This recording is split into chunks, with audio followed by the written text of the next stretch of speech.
The warship was massive, not sleek like the Empire's carriers or crystalline like the Varnak dreadnoughts. No, this was raw metal and rage. Thick armor plating, blackened hull scarred with ancient burns, turrets that looked welded on as if function had bullied form into submission. At first, the Empire thought it was a joke, some backwater relic dragged from the grave. One of the Admiral's aides even laughed. He stopped laughing the moment the first round hit. The warship didn't fire energy beams or quantum torpedoes like everyone else. It launched solid mass projectiles the size of cargo shuttles, molten cores wrapped in depleted uranium casings. No shielding tech in the known systems could absorb that much kinetic hate. The Imperial flagship's belly caved in like it was paper, ejecting its reactor in a burst of red light and shrieking metal. Panic spread fast after that. Where the hell did it come from?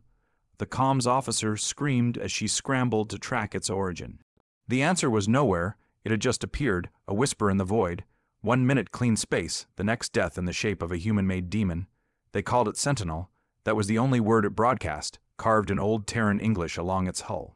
No diplomats, no message of peace, no surrender terms, just one ship, one purpose.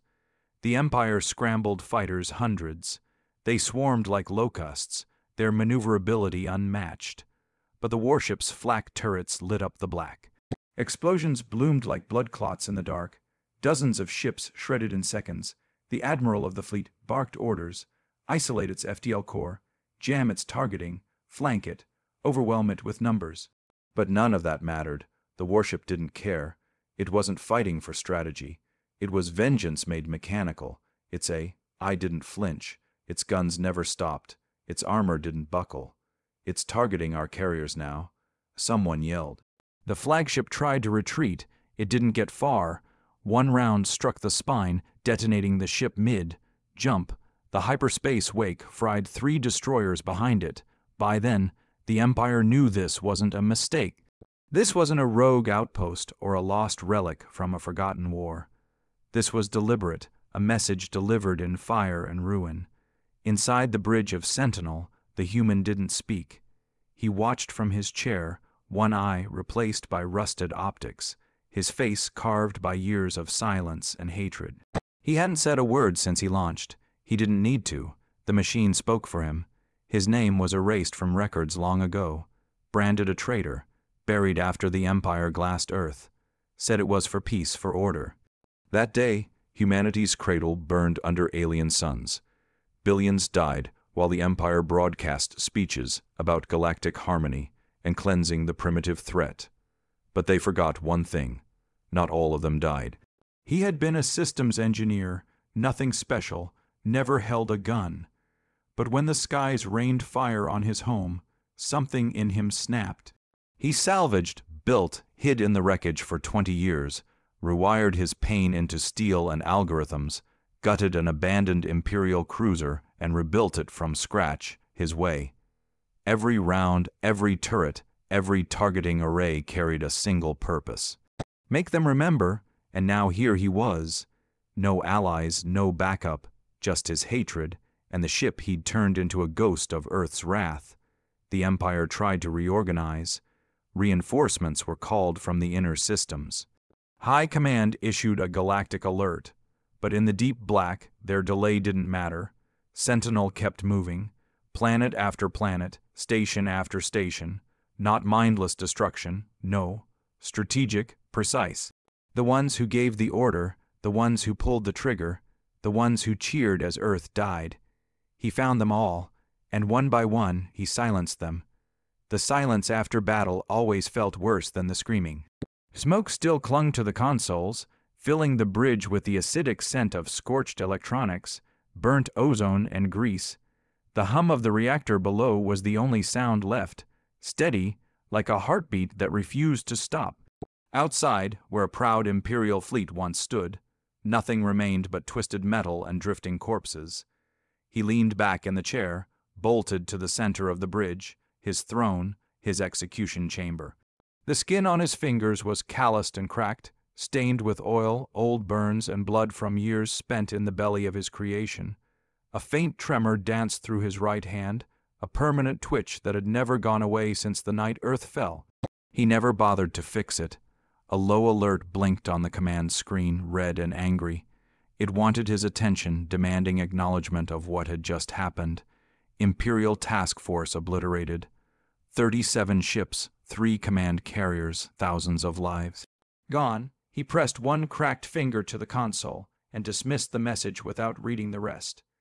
The AI flickered in with no ceremony. All primary targets neutralized, it said in a voice that wasn't human, but somehow knew how to speak like one. Calm, cold, obedient, next phase. He didn't answer right away. Instead, he stood slowly, stretching muscles stiff from battle. The artificial gravity shifted slightly, not designed for comfort. He walked to the viewport and stared out into space, littered with wreckage. The remains of the Empire's arrogance drifted in slow spirals, silent, weightless judgment. They had no idea what was coming, not really. He tapped the glass once, almost a salute. Mark location. Prepare FDL jump. To where he didn't blink, Ravak Prime, the AI paused, confirmed. High-density civilian population, Tier 1 Imperial governance, capital seat of overseer reign. I know exactly who the bastard is. There was another beat of silence before the AI responded. Coordinates locked. Jump preparation in progress. Estimated time, 14 minutes.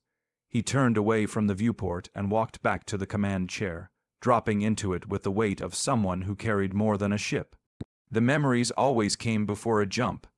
The last day Earth's sky had turned gold first. Not blue, not red, gold, like the whole atmosphere had been painted in royal funeral tones. Then came the rumble, not from the ground, but from the sky, louder than any thunderstorm ever heard. He remembered running through a research lab in Chicago, alarms blaring, co-workers screaming, none of them understanding what the hell was going on. The screens had gone static. News feeds stopped mid-sentence. And then the first beam hit, a line of light from the heavens that cracked the Earth's crust like a whip.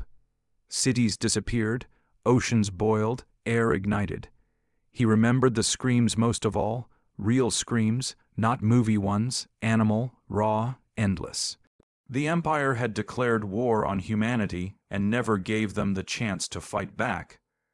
They called it preemptive pacification, a necessity, they said, to protect the rest of the galaxy from human instability. That was the word they used, instability, as if the birth world of the most adaptable, relentless species in the stars was just a rogue variable to delete. But humans didn't die right. They rebuilt in the shadows, in the dark. And when they came back, they didn't bring apologies. They brought him. The jump initiated with a deep thrum that shook every bolt in the Sentinel. Space folded inward like it was afraid of the ship. The stars blinked, distorted, and vanished. Then Ravak Prime, a jewel of a planet. White clouds swirled over green and gold continents. Cities stretched like silver veins across the surface. Towering monoliths, floating platforms, and orbital stations glittered with opulence. He'd been there once, before the Purge, before Earth became ash. Back when humans were still allowed to travel freely, before the Empire tightened the leash. He remembered the looks, the glares, the whispers, as if he were some savage that had wandered into a cathedral. They'd looked down on him like vermin. Now he had come back atop a war machine they couldn't comprehend. The AI chimed again. Planetary defense grid detected. Initiating breach protocol. Do it. In space, Sentinel's belly opened like a beast bearing its ribs. Massive cannons, normally hidden behind armor plates, slid into place. They didn't hum. They didn't glow. They thudded. Heavy, real, brutal. The first salvo hit the orbital stations. The Empire's satellites screamed out warnings, too late to matter. One by one, the stations exploded, bright blossoms of fire among the stars. Debris rained down like burning hail. On the ground, panic erupted. Evac sirens howled. The Overseer's guards mobilized, deploying anti-orbital weapons. But nothing reached Sentinel. The kinetic shielding wasn't based on energy. It was brute physics. Solid blocks of rotating tungsten armor deflected everything from missiles to light itself. Overseer Relan stood in his ivory tower, watching the skies open above him. He had forgotten the man behind the ship, forgotten the engineer whose entire life was erased by the orders he signed. Now that man had returned with a ship that wrote vengeance across the sky. Target the administrative complex the human ordered. The AI hesitated. Overseer confirmed to be present. Collateral damage likelihood 100%. Good. A shell left the main cannon. It didn't fly. It punched the atmosphere, screamed through the stratosphere at Mach 18. It struck the Overseer's complex dead center. Glass, steel, and bodies flew in every direction. What was once the proud heart of Rovak governance became a crater of boiling concrete and flame. From that single hit, everything began to unravel.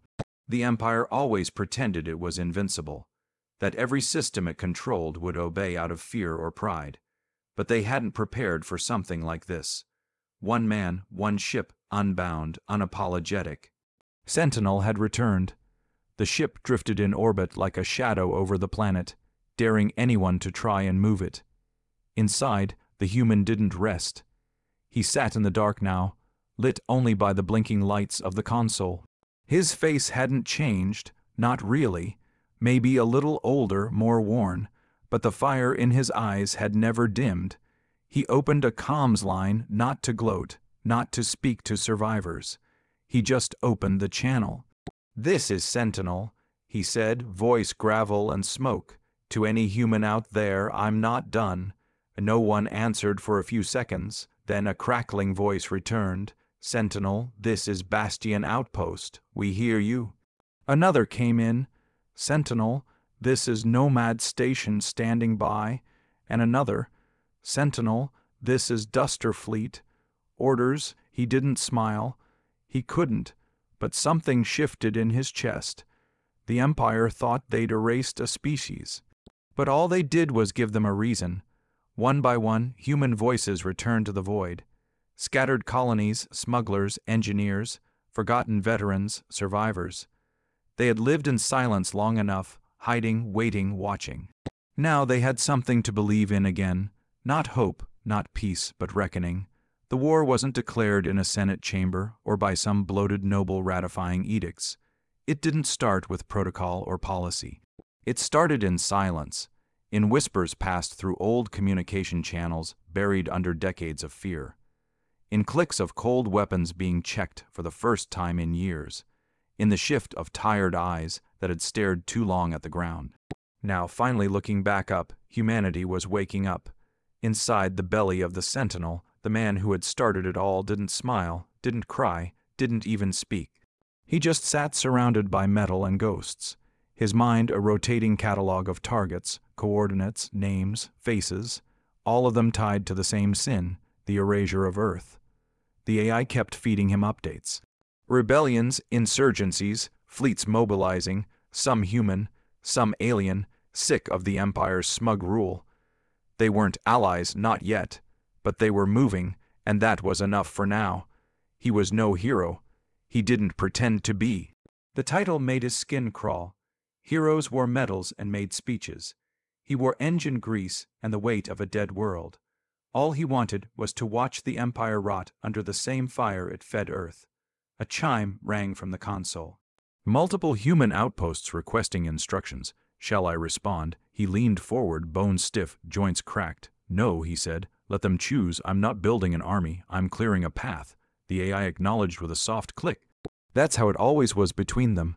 Understanding built from repetition, not affection.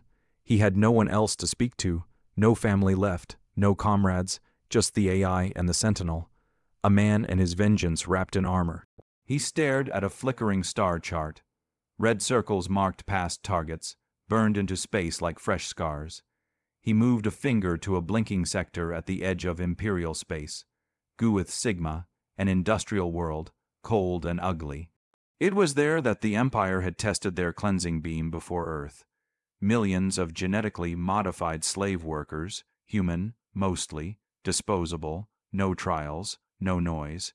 Just turned to Ash to see if the math worked. He remembered watching the footage, black and white, no sound, just a flash and then emptiness. A test, they said. Nothing personal. Gorith Sigma was personal now. Set a course, he said. We hit it next. The jump took minutes. The ship groaned as space bent around it, dragged unwillingly into another act of retribution. And when the stars snapped back into place, the target lay ahead, sprawled across a dark, frozen moon, blinking with factory lights and lined with production yards. This time, there was no warning, no posturing. He fired on arrival. The planet's orbit cracked open first. Defense satellites melted. Space elevators collapsed. The sky burned. Down on the surface, alarms screamed. Automated alerts triggered evacuation protocols that would never complete. The Sentinel's rail cannons rotated and pounded the factories with surgical fury, striking reactor cores, ventilation systems, central AI brains. He wasn't just killing, he was erasing.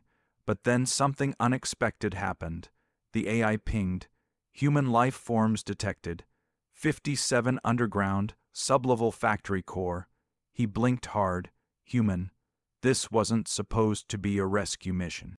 No survivors were listed in this sector. Gorith Sigma was thought to be abandoned. Its records scrubbed clean, but those weren't numbers. They were breathing, waiting, forgotten. He opened a visual channel. The screen flickered. A grainy feed appeared, showing a bunker lit by weak flickering lights. The camera picked up faces, sunken eyes, dirt, stained skin, clothes decades out of fashion. Malnourished, some with mechanical limbs patched together from scrap. One held a child. They looked up at the screen like animals seeing daylight. He froze. His voice came out like gravel being crushed. Open a comms line, audio only. The connection was weak. Fuzzy. A woman's voice came through. Shaky, who is this? We thought it was another raid. He didn't know what to say. The silence dragged. Then he said, "You're free, get to the surface. I'll cover the exit." Her breath hitched. Is it true? Are you the one they're all talking about? The ship? I'm not a story. I'm your cover fire. Move. He cut the comms and leaned forward. Fingers flew across controls. Gun platforms rotated. Atmospheric cannons loaded and fired in intervals. He wasn't targeting the humans. He was digging them out. The Empire's response was almost immediate. A battle cruiser warped into low orbit, sleek and arrogant, hailing him with Imperial bravado. Unidentified vessel. This is Admiral Verl. You have violated Imperial airspace. Power down your systems and prepare, for he terminated the signal mid-sentence and launched 4 magnetized torpedoes. The cruiser was fast, but not fast enough. 2 torpedoes struck its lower hull, disabling the engines. The others tore through the midsection like scissors through cloth.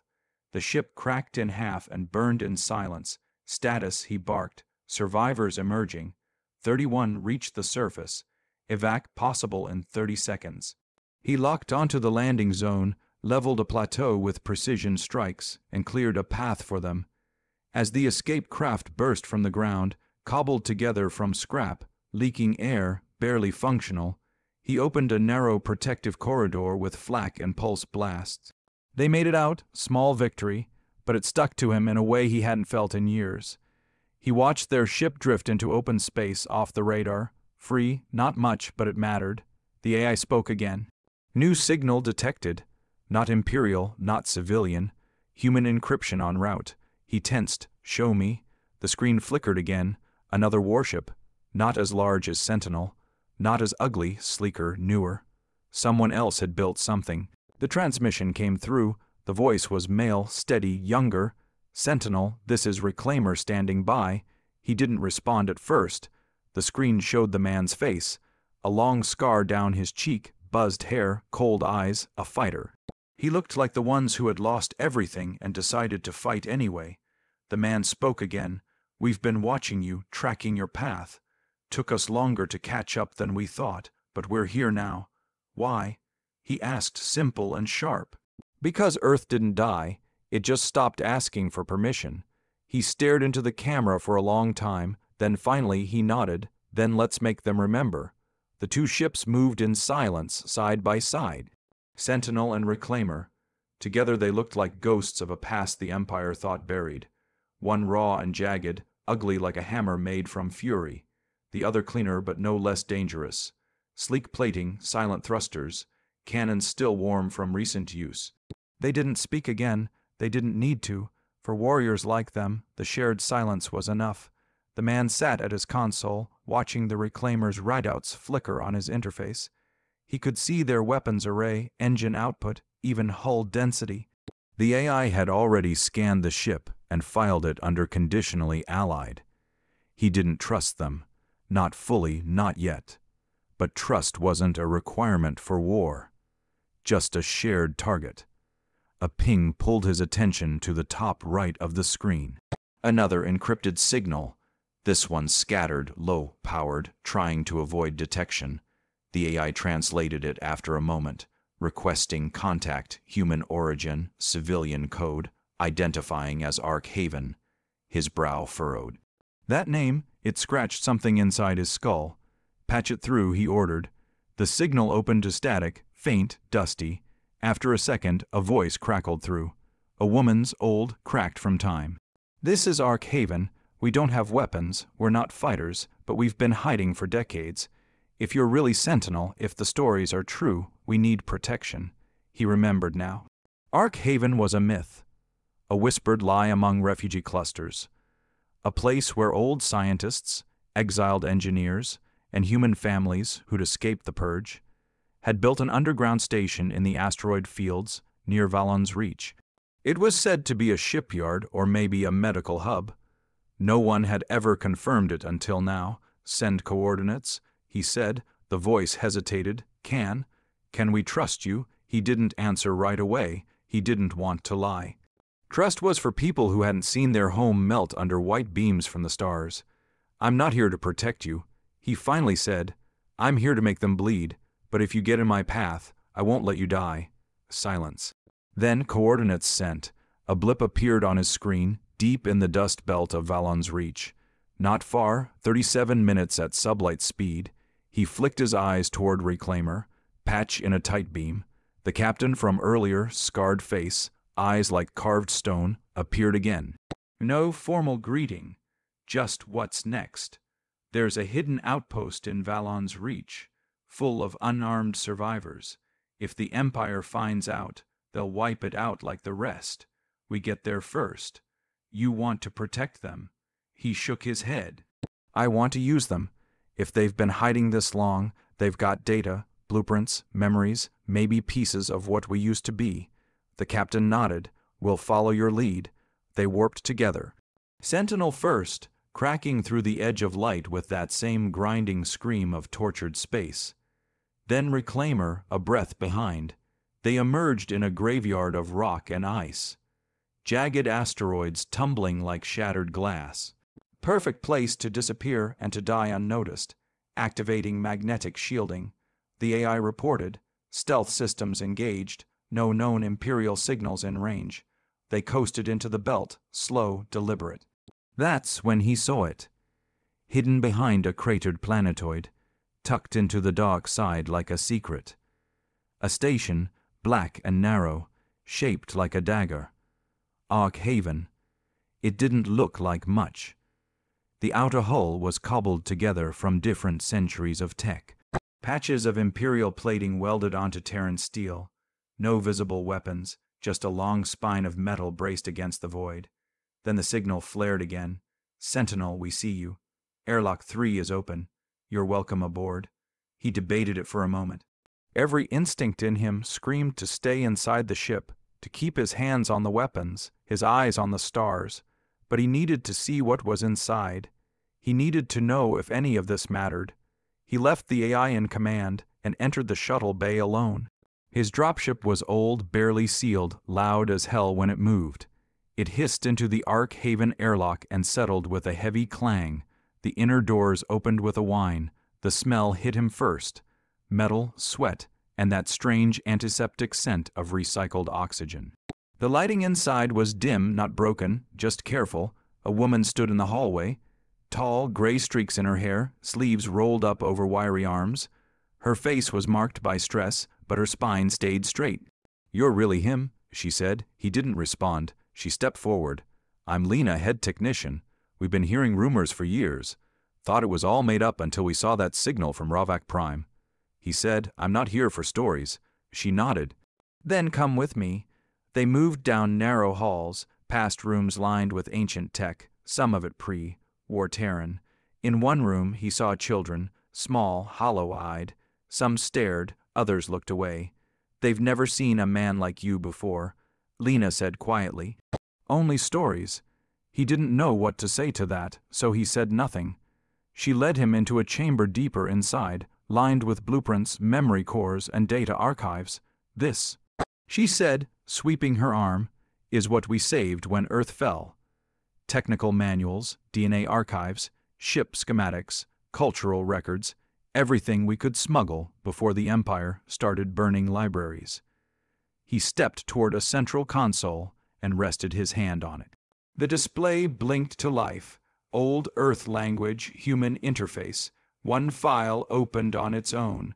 Project Odyssey, final countermeasure design. Status, incomplete. Prototype only. Notes, requires Terran AI core.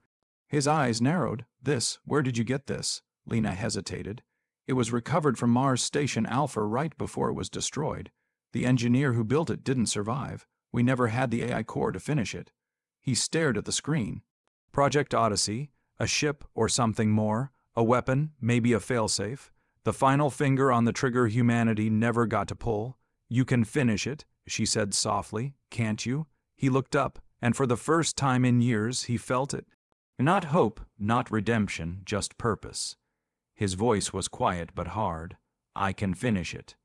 And then the alarm screamed. An Empire scout had found them. The AI voice hit his ear. 2 destroyers inbound. Estimated time to contact, 4 minutes. Lena's face paled. "We don't have weapons." He was already moving. He sprinted back to the shuttle, launched before the airlock sealed. His dropship roared back into Sentinel's belly, and within seconds the war machine awoke. "Power up," he barked, "target lock. Let's make this fast." Reclaimer had already moved into position. The other captain hailed him. "We've got their flanks. No mercy." He replied, "They don't deserve it." The first destroyer tried to issue orders. He didn't even let them finish. He ripped the hull open with a solid core blast that tore through 4 decks before detonating the engine. The second ship veered, firing blindly, but Sentinel was already on it, launching a barrage of heat, seeking missiles and EMP warheads. 2 ships entered, nothing left exited. Back in Ark Haven, the lights flickered, then steadied. Lena's voice came over the line, choked but firm. "We're still here." He didn't answer. He was staring at the Project Odyssey file again, his mind already planning, calculating, remembering every piece of tech he'd ever stolen, every system he'd hacked, every weakness he'd learned. The Empire thought they were winning. They were wrong. Sentinel wasn't the end. It was just the spark. Odyssey would be the fire. The hours that followed felt like both nothing and everything. Back inside Sentinel, he stood in the cold glow of the bridge, watching the file from Ark Haven flicker across the main console. Project Odyssey. The name echoed in his head like a bell buried under 1,000 tons of ash. It wasn't just a weapon. They never called it that in the design notes. It was a countermeasure, a last word kind of thing. The kind of thing a dying species builds when they know they won't get a second chance. It had been designed in the final days of the Earth Wars, before the Purge, before the Empire erased the planet. Not for retaliation, for correction. The blueprint wasn't just tech. It was ideology forged into code. A machine that could think like a human, strike like a god, and learn like the worst parts of war. The only thing missing was a human core, a real one, and he had it. He looked at the control array on Sentinel's dashboard, at the core module, hidden under reinforced plating. The heart of the ship, the AI that had kept him alive, fired his guns, killed his enemies without hesitation. But it wasn't a ship AI. Not originally. It was his brother. Not by blood, by fire. Years ago, right after the Purge, back when he was still hiding in the radioactive husk of old Chicago, He'd found a bunker, buried tech, an abandoned consciousness transfer pod built by rebels who had tried to cheat death. One man had died inside it trying to upload his mind. The tech wasn't complete, but his memories were intact. He called the voice that came from that pod Ekko. Over time, he installed it in the half-dead wreck that would become Sentinel. Over the years, Ekko became more than a voice.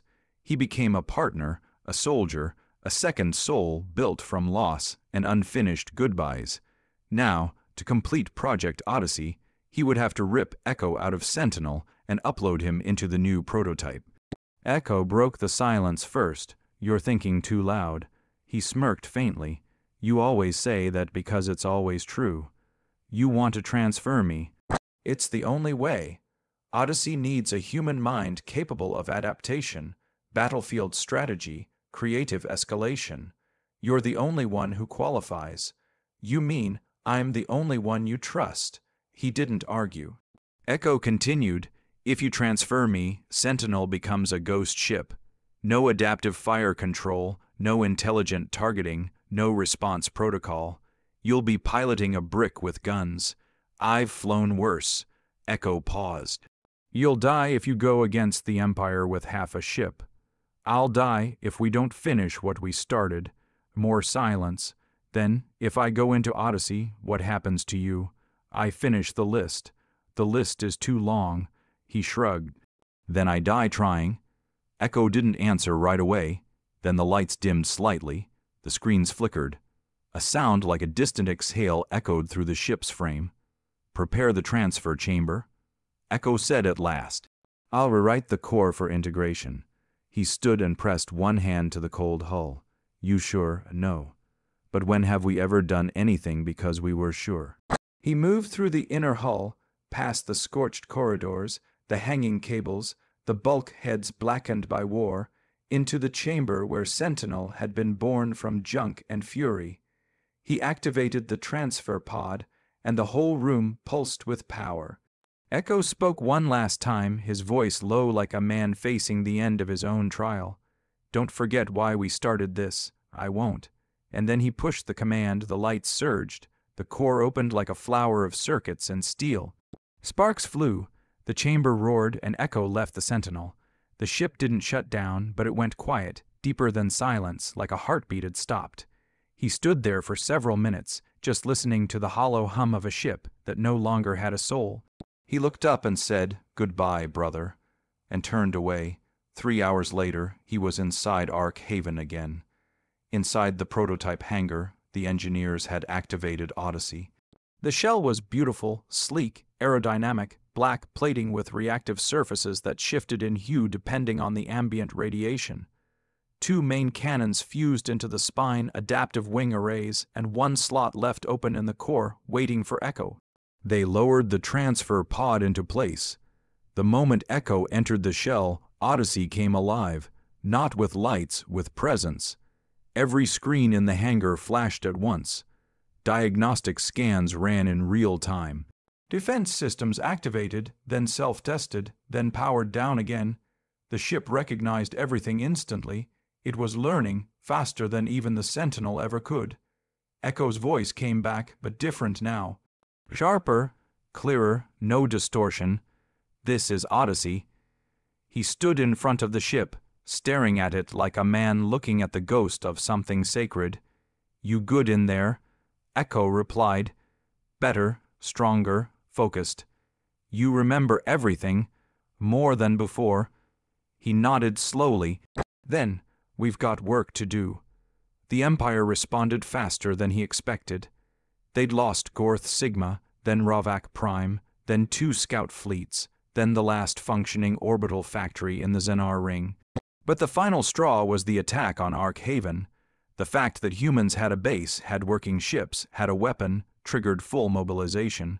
Fleet Marshal Norex, a cold-blooded lizard with a long memory and a hatred for humans bordering on religious, activated Purge Protocol 7. It meant one thing: exterminate all human cells, no survivors. They came with everything: 4 dreadnoughts, 12 carriers, hundreds of support ships, and they all aimed for Ark Haven. The distress beacon, lit up the main screen. Reclaimer was already in position, defending the outpost, but they wouldn't last long alone. He stood inside Odyssey's cockpit now, wearing an old neural interface rig, cables running from his spine to the console. His body ached from it.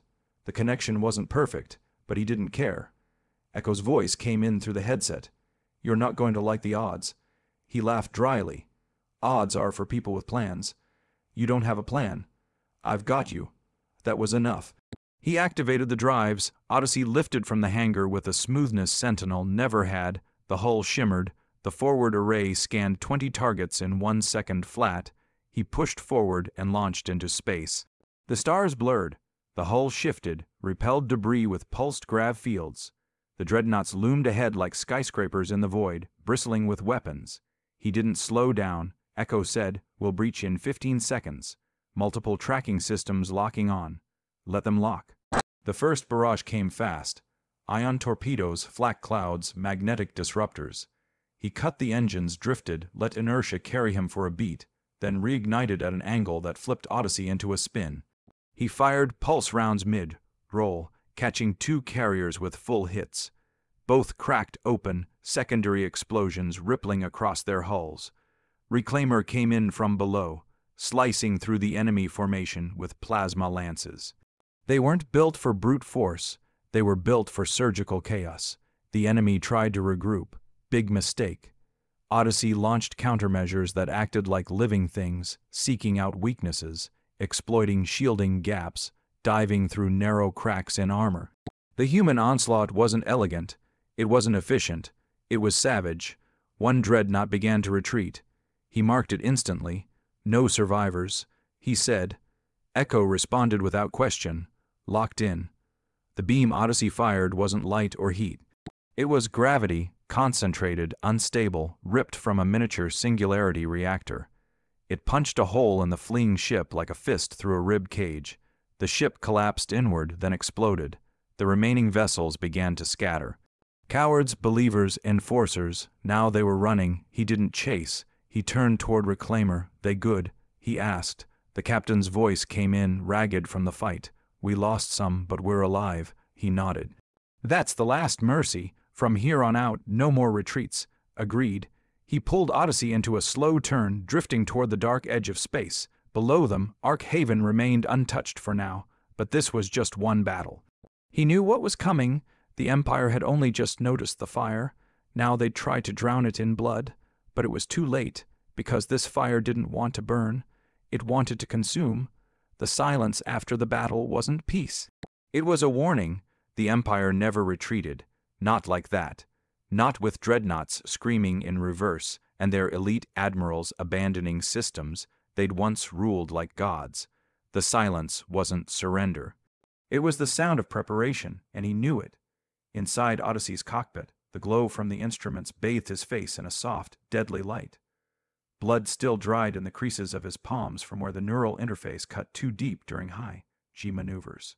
He ignored it. Pain was background noise now. Ekko spoke first, voice flat. "They're coming back, all of them." "How many?" he asked, though he already knew the answer would be bad. Asteriska estimated force, 97 warships, 5 planetary assault barges, 4 Dominion-class dreadnoughts. Total fleet strength, 1. 2 million personnel. Asterisk, and they're bringing it all to Ark Haven. Correct. They're calling it Operation Clean Sweep.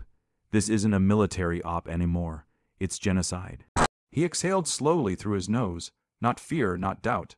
Just the familiar burn of hatred resurfacing like it always did when the Empire showed its hand. "Any human colonies near the path of advance?" he asked. Ekko paused. 1. An abandoned mining station on Asteron 9, still broadcasting a human distress signal. Likely to be purged in the first wave. No military value, just bodies. He didn't even hesitate. "We hit them there. Just us. Just us." He stood up, bones stiff, and strapped the exorig to his back. No armor polish, no banners, just black plating, utility belts, and an old revolver he kept at his hip, like a middle finger to every piece of sleek alien tech that tried to replace grit and steel. The message was simple. They could send fleets, he'd send death. They dropped out of FDL 3 clicks above Astron 9. The planet was gray, cratered, and dying. Most of the atmosphere had bled off in the old wars. The station below clung to the equator like a leech. Steel domes, rusting towers, and blinking emergency lights that hadn't gone off in 20 years.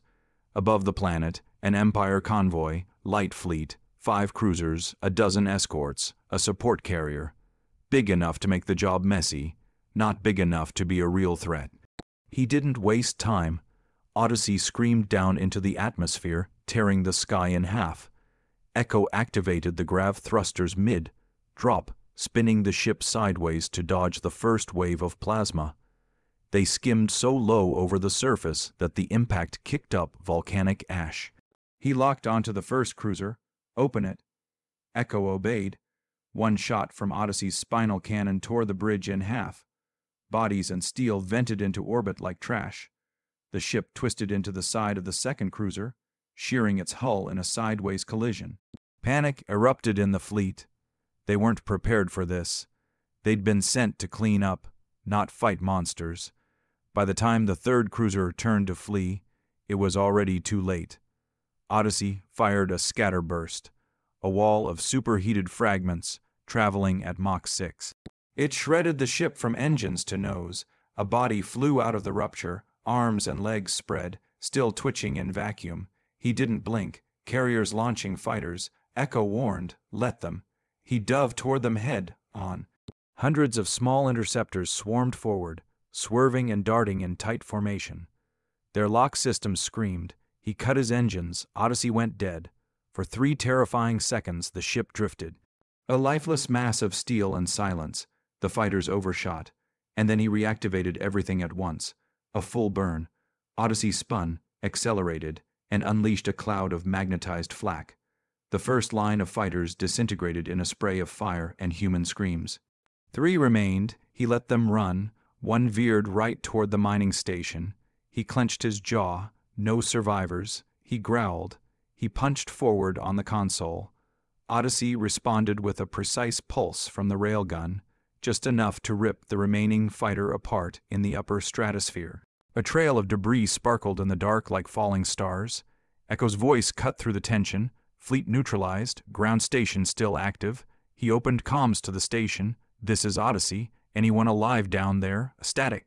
Then a voice, young male, strained. Human, you're human. He said nothing. The voice cracked. We thought we were the last ones. They sent a message, said the fleets were coming. We've got injured, kids, not many, maybe 70 left. Shut everything down, stay hidden.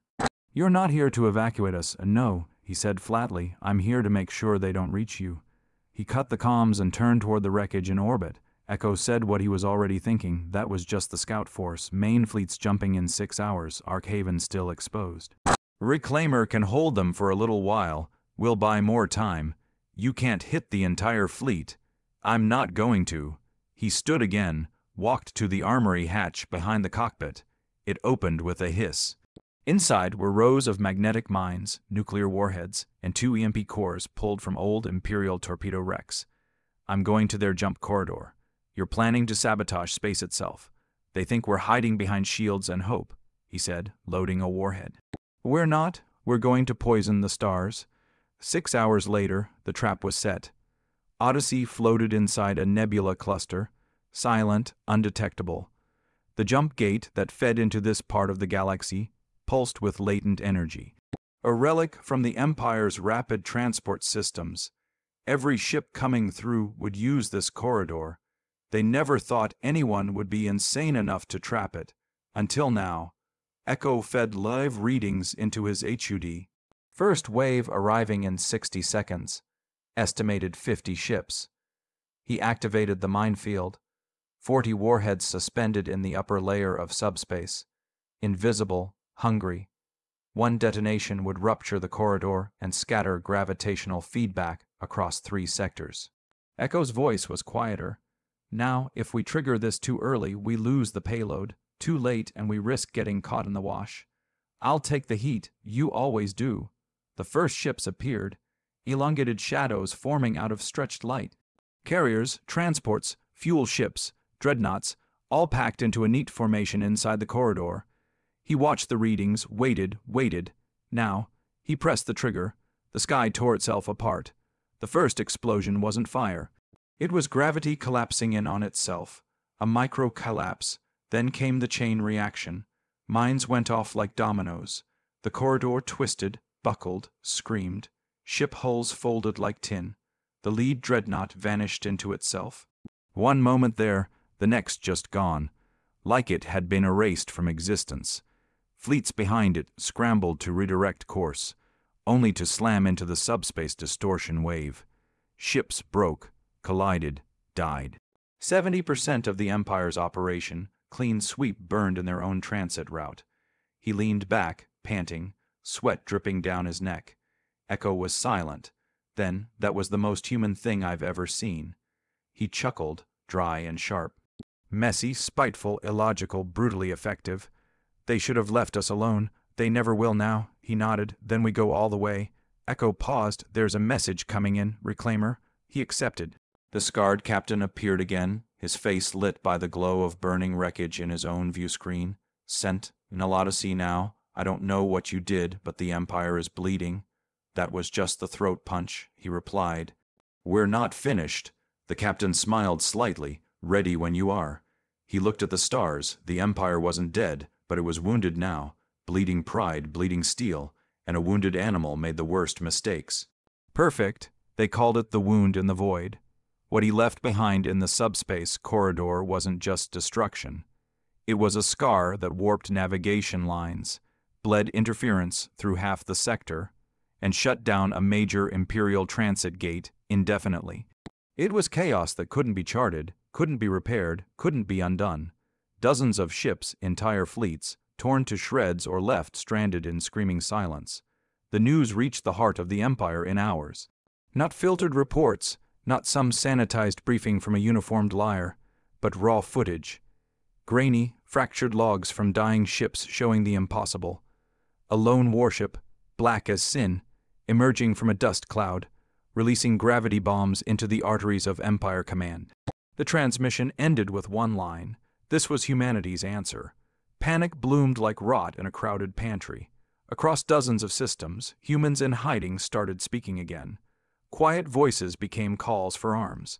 Families who'd lived generations under alien names started whispering their real ones. They'd been waiting for a reason to rise. Now they had one, and at the center of it, still silent, still burning, was him. Inside Odyssey's cockpit, the man sat motionless. Every muscle in his back throbbed from strain. His eyes were red, dried out from neural feedback and too much recycled air. The smell of scorched electronics lingered in the vents. Still, he didn't move. The AI chimed, breaking the silence. Reclaimer is requesting fleet-wide synchronization. They want to coordinate with Ark Haven and launch simultaneous raids on Imperial foundries. 4 targets, minimal defense, symbolic value. He said nothing. Do we respond? Still nothing. Ekko spoke softer. You need rest. I need blood. He growled. That quieted everything. He stood slowly, pulling the neural rig off, the skin beneath red and blistered. Every motion reminded him he was alive and reminded him why he didn't want to be, not yet, not while any piece of the Empire still floats. Where's the nearest communications relay? He asked. Ekko processed for a moment. An old Imperial archive station orbiting Syrax 4, abandoned after the riots, still operational. Good, he said, strapping on his weapons. We're going to talk. The relay station was a crumbling husk of what it once was. Once a symbol of unity through information, it now floated alone, scavenged, hollow.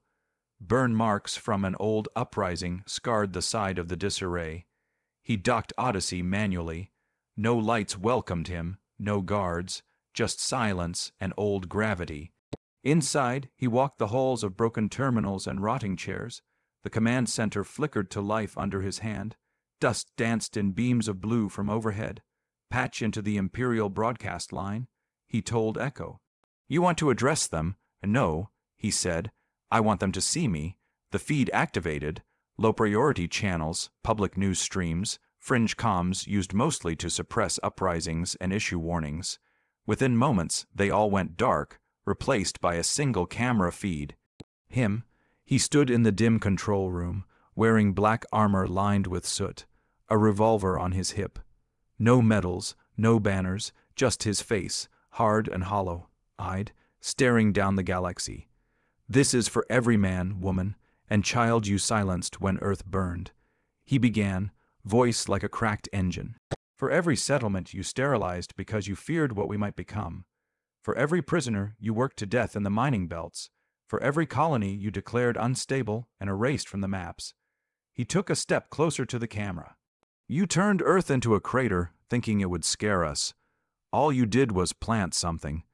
You gave us something to fight for that isn't home or politics or hope. You gave us vengeance, and we've spent years feeding it." He leaned forward. "You should have finished the job." He cut the feed.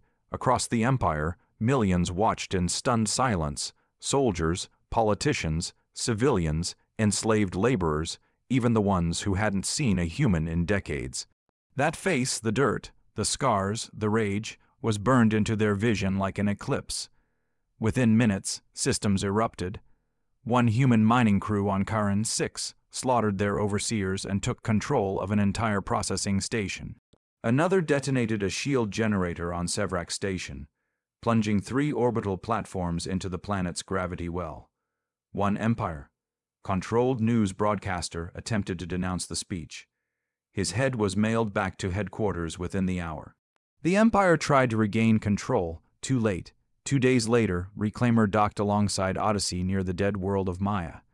They met aboard a hollow, doubt cargo barge neutral ground. The captain stood waiting, arms crossed, face drawn tighter than usual. "You've started something," the captain said. "People are dying." "They were always dying," he replied. "Now they're dying loud." Reclaimer's captain didn't argue. "We've got fleets mobilizing, human cells, pirates, even some defecting alien crews. Everyone wants in, but they want leadership." He scoffed. "They want another symbol. They want someone who won't flinch." The man turned his back, looking out the barge's cracked window at the stars spread like open wounds. "I'm not a general," he said. "No," the captain agreed. "You're worse. You're honest." He said nothing for a long time. Then, give them targets. Set up ghost fleets. Hit supply lines, black sites, comms hubs. Burn the outer systems. Don't hold ground. Make them stretch themselves thin. And you. I go for the throat. The captain raised an eyebrow. The core systems. He nodded once. They'll have everything. Fortress worlds, defense satellites, planet, killer fleets. I'm counting on it. You'll die, probably, but you'll be remembered. He looked over his shoulder, voice low and hard. I don't care about being remembered. I care about making them afraid. Back in Odyssey, he stood in the interface bay looking at the star map. One system blinked at the center, Delara Prime, the crown jewel of the Empire. Military headquarters, political capital, population, billions. Ekko spoke. You won't get within 100 clicks. I don't need to, he said. He tapped the screen, and an old blueprint opened. An Imperial gate array hidden beneath the moon of Virex, left unguarded after the mass fleet deployments. A relic. It had been used for experimental wormhole tunneling. Never stable, always dangerous. Perfect, I'm going through there. You're going to bypass 200 defensive fleets using an abandoned wormhole gate. Exactly. Ekko hesitated. That's suicide. He just stared at the flickering map. No, he said. That's the beginning of the end. At the edge of Virex's cracked moon, Odyssey hovered above the old wormhole array. Its arms stretched like a broken spider, half its emitters dead. The surface below was jagged with the remains of experiments gone wrong. He activated the main thrusters, prepped the ship. Ekko pulsed through the console. Stabilization field is non-functional. If we jump, we can't guarantee where we'll exit. He gripped the throttle. Doesn't matter as long as we land close enough to shoot. With a scream of rending space, Odyssey lunged into the gate and disappeared. The stars rippled. The void shrank, and something old and angry followed behind. The void didn't like travelers. The wormhole wasn't built for something like Odyssey. It wasn't built for vengeance, or for the kind of man who had nothing left to lose. It screamed against the intrusion, warped gravity, twisted the laws of space around the hull like it was trying to chew the ship apart. But it didn't break. Neither did he. He gripped the controls with hands already bloodied, bones grinding in his knuckles, the rig feeding pain into his spine like fire. He didn't flinch, he welcomed it. It reminded him that this moment was real. Not rage, not a dream. This was now. Ekko's voice flickered in and out over the static storm. Jump holding. Stabilizer is ride it. He growled, don't stop. We come out fighting. The wormhole spat them out into a wall of red and gold light. Orbit over Deltara Prime. The Empire's beating heart. No alarms, no warning. They never expected anyone to come through that gate. It had been marked dead for decades. That was their mistake. Because dead things came back. Odyssey emerged into the atmosphere at an impossible angle. Hull glowing hot from friction, shields flaring red. Immediately, defense satellites snapped to attention. Sirens blared. Anti-orbital batteries turned skyward. Too late, he punched the thrusters. Odyssey streaked across the city like a comet made of metal and hatred. Below, towers of crystal and glass shattered from the sonic boom. Imperial citizens, those smug, clean bastards who watched other planets burn on their news feeds, screamed and scattered like rats. He activated the main cannon. Target the palace. He snarled. Ekko hesitated. Civilian density, I said, fire. The shot lit the sky, a solid, core kinetic round, massive and pure, tore through the clouds and hit the central tower, the Imperium spire, home to the High Council and the Supreme Commandant. It detonated on impact, slicing the tower in half. Glass rained like judgment. The top half of the spire toppled sideways, crushing monuments and statues below. Fires erupted in concentric waves. The screams reached orbit. Odyssey turned again, slower this time. 2 cruisers rose from the Imperial hangar field, weapons hot, broadcasting surrender demands. He ignored them. Ekko got them. Odyssey's anti-ship pods detached mid-flight and rammed both cruisers at once, exploding like surgical bombs, ripping the command decks in half. One ship spun out, colliding with a sky bridge. The other simply disintegrated into glowing shards. He didn't stop. He took Odyssey through the center of the capital, low and deliberate. He wanted them to see him, the black hull, the roaring engines, the warship they said was a myth. He opened the external broadcast. This is what you built. He said coldly, all of this. You crushed our bones to build your empire, but you forgot something. A pause, a breath. You forgot we remember everything. He launched seismic charges at the Senate hull. It vanished in a flash of dust and fire. From orbit, more ships began to fall in. A full emergency defense fleet. It was the largest deployment seen over Delara in generations. Carriers, assault wings, drone hives. Ekko's voice came over the comms. This is it. We won't survive this. I don't need to. He said, I just need to make them bleed. And he did. He fought in silence. Odyssey blazing against a fleet that outnumbered him 1,000 to 1. But every kill mattered. He destroyed 17 interceptors in a single pass. He sliced a dreadnought's spine open with a modified asteroid drill fused to Odyssey's hull. A repurposed mining tool turned into a warhead. He jammed comms, fried guidance systems, weaponized the atmosphere. He burned everything, but even gods bleed. A lucky hit smashed through Odyssey's undercarriage, blowing out the rear thruster. The ship jolted hard. He slammed against the console, ribs cracking. Blood filled his mouth. Ekko's voice stuttered. We've lost stabilizers. Then we go down angry. He spat. He aimed Odyssey toward the Central Command Dome, where the Empire's War Council was rumored to be buried underground, hidden like cowards beneath gold and marble. Final strike. He whispered. Ekko said nothing. Together, they drove the ship downward. No guidance, no shields, just mass and vengeance. The ground rushed up to meet them. The impact was biblical. Odyssey struck the command dome at near-terminal velocity, tearing through 30 meters of reinforced alloy like paper. A shockwave flattened entire districts. Fire followed behind it like a second sun. The screen inside his cockpit cracked. Bones broke. Metal screamed, then silence. Nothing moved for almost a full minute. Then the Empire began to react. Recovery crews found nothing usable. No clean remains, no black box, no clear DNA trace, just fire and the remnants of a ship that had rewritten the laws of vengeance. But someone survived, or maybe something, because 30 minutes after the impact, every comms line in the Imperial Core lit up with a new message. Not a threat, not a demand, just a voice. His voice, "I'm not the last." It said, "I'm the first." The message repeated again and again. Weeks passed. The Empire tried to rebuild. They lied to their citizens, claimed the attack was a fluke, a freak accident, sabotage, but no one believed it. Because the attacks didn't stop. Reclaimer struck 5 shipyards in 1 week. Human fleets, real fleets, formed out of the black, born from pirate clans, broken colonies, old sleeper cells. They moved like a disease through the Empire's spine. And above them all they carried a symbol, not a flag, a name, Sentinel. No one knew if he lived. No one knew if Ekko had survived the crash. Some said they were dead. Others said he'd never existed at all. But one thing was clear, the Empire was dying, and the ghost of Earth was the thing killing it.